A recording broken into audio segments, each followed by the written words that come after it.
Antarctica is one of these destinations that it's really difficult to try and sell it to somebody or try and explain what it's like to travel to Antarctica. You know, I've been to Antarctica about 66 times, and every single time that I've gone there, I've experienced it differently.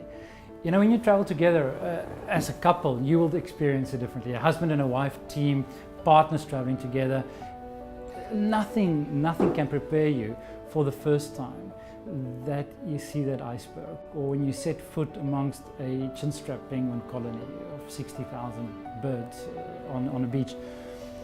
It is such a special destination. With Silversea Expeditions, we operate our 10-day, 12-day and 18-day voyages, starting every single year towards the middle of November, going through until the beginning of March. We won't ever start earlier than November, and we will never start an expedition the beginning of March. Our expeditions will always end the first few days of March. And the reason for that is that before that and after that, there's hardly anything in Antarctica. And it's such an intense short summer season. Now these days there are quite a few companies out there that will advertise rather inexpensive voyages to Antarctica in October, beginning of November, end of March. And there's a reason why these voyages are cheap, because you really are not going to see anything. Antarctica is a very special place for the reason that animals congregate in masses between December and the end of February. You know, they have to arrive, they have to mate, they have to lay their eggs, the penguins, they have to fledge, they have to grow up, and then they have to leave the nest and the area where they were born, all in this period of maybe 6 weeks.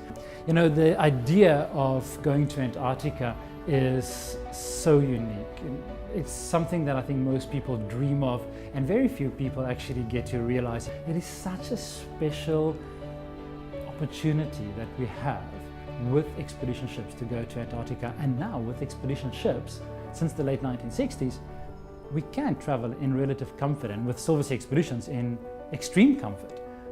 Once we are there, we are very, very busy. We try and get our guests off the ship as often as possible. That is what we are there for. We are very passionate about Antarctica. We're very passionate about expedition travel. So therefore, it's not uncommon for us to do a landing in South Georgia at 4 o'clock in the morning to go watch the sunrise with 500,000 king penguins on the beaches of Salisbury Plain, or to do a very quick Zodiac cruise after dinner at 9 o'clock at night around Planu Island to see the iceberg graveyards just outside the Lemaire Channel, or just staying up on deck and watching the sunset for a very brief period of time between 2 o'clock in the morning and 3 o'clock in the morning. These are experiences that I cannot describe. It is something that you have to experience. Being out on a Zodiac and being right next to a humpback whale. There's something very humbling when a humpback whale, an animal of 40 tons, comes straight up to your Zodiac and spy hop and put her head out of the water and gently nudging her calf towards the Zodiac as if to show the calf the humans. And all of a sudden we are becoming the tourist attraction for the animals. You know, there is just so much wildlife down there, from leopard seals, humpback whales, to the different kind of penguin species that we get to see. Chinstrap, gentoo, Adelie penguins down in Antarctica. Up in South Georgia, the king penguins, macaroni penguins, and the rockhopper penguins that we get to see in the Falklands. You do not have to be in top physical shape to go to Antarctica. There's maybe this misconception that to travel to Antarctica you need to be very, very fit. You can do as much as you want or as little as you want. You know, just by going in a Zodiac to the landing site, you will have a unique experience. Just sitting at the landing site, there's already so much to see and do. Or just enjoying the view from your suite or one of the public rooms in Silver Explorer or Silver Cloud. You will never, ever be bored, not for 1 second.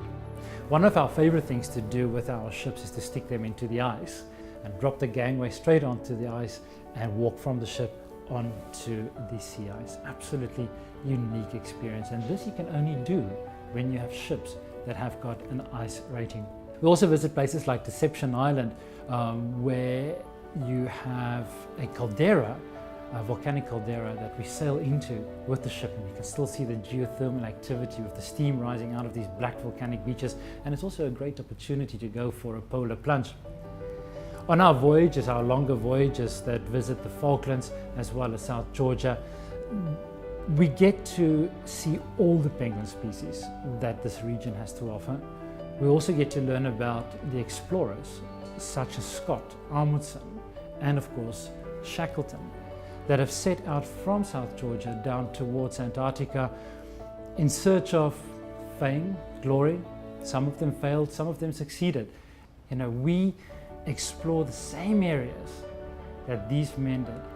And again, if you think about what we are seeing in Antarctica, it's exactly what these men saw 100 years ago and 150 years ago when they first got to these continents.